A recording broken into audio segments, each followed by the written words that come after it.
今年で創業61年、61期目になります。理念といったら天然記念物のようなもう状態ですね。対面で日本株だけで今まで生き残っとるということが奇跡なんですけど、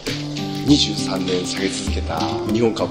はね、去年放置してちょうどダンクソースさんとお会いしてからものすごい活況になってきました。そうやって皆が見放したような日本株の中にこう価値を見出して、地元の徳島のお客さんを中心に、一緒に生きていくというのが理念です。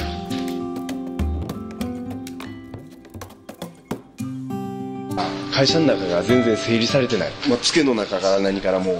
紙だらけで全然必要もないようなものが山盛りになってて、もう慣れてしまうんですよね。当たり前だと。問題点といたしましては、例えば個人情報っていうのは我々が大変弱ございまして、金融のビジネスをしよう以上個人情報の管理っていうのは一番大事なところであるんですけれど、そういうとこ弱いですというようなことを何回も繰り返し指摘されておりましたので、このペーパーレスというのをお話を聞いてから、ダンクソフトさんにそのお話聞いてから、意識はものすごい勢いで変わっていったような気はいたします。もう絶大ですね。使用前使用後見られたと思うんですけど、綺麗じゃないですか。ほんで少なくとも自分が何を持っている、どういう個人情報を持っているかっていうのがペーパーレベルではものすごい分かります。迷ったら捨てましたので、捨てる時に一番あれだったのが不安なんですよね。これを捨てていいのか、もういろいろ葛藤があるんですけど、ダンクさんが言われたのは、迷ったら捨てなはれと。で捨てました。半年経ったけど一切困りません。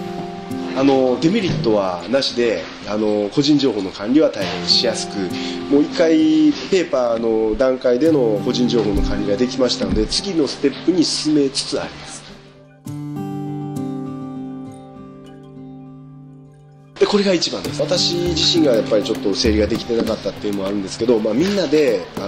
えたっていうところが意味があります。ご提案いただいたものの中でいるものだけ持って帰りましたよね。でその中で後で皆さんでこれはほんまにいるものかというのを討議してくださいというアドバイスいただきました。あれが一番の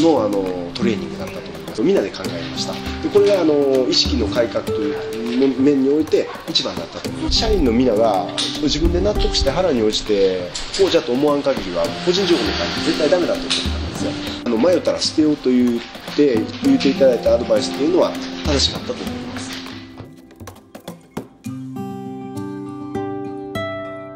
なと思ってやって、これがすぐに直結するっていうのは何かの縁があると思いますので、じゃあ第1弾ペーパーレスストレッチやりました。第2弾と入っていきたいと思います。ペーパーレスの一環でいったリンクの会議ですか、こういったものも当然先に進めていきたいですし、紙ベースで持っているものもデジタル化することによって、圧縮できるようなものがこれからどんどんあると思いますので、それまたアドバイスいただきながらさらにワンステップ上に行きたいと思います。今までの流れでいうとペーパーレスストレッチでこんだけ業績が上がりましたから、次行っちゃうともっと上がるって言ってね。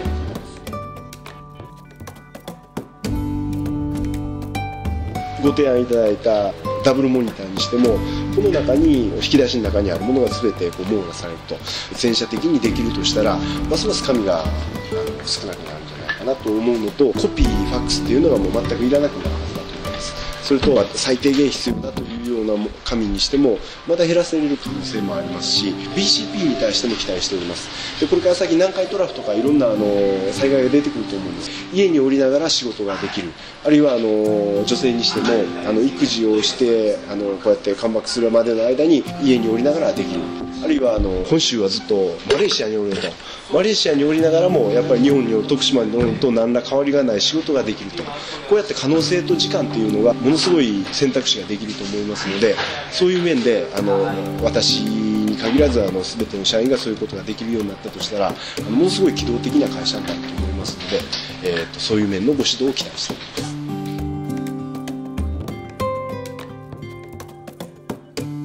す。3回もペーパーレスができて初めてできたことですから、今まで食堂と管理といろいろなものがありましたけど、ちょっと食堂は2階に置いてきてもらって、今のスペースはフリースペース、そこでビジネスマッチングして、じゃあこういうやつに投資してみいへんかというような人たちがネットを通してリンクを通していろんな方々が見て、その事業の展開も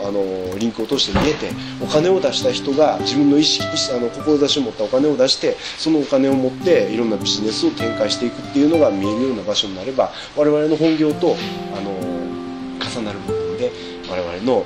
ビジネスの拡充ということにつながると思ってます。いろんな可能性がある場所を今回ペーパーレスにすることによって作っていただいたという感謝の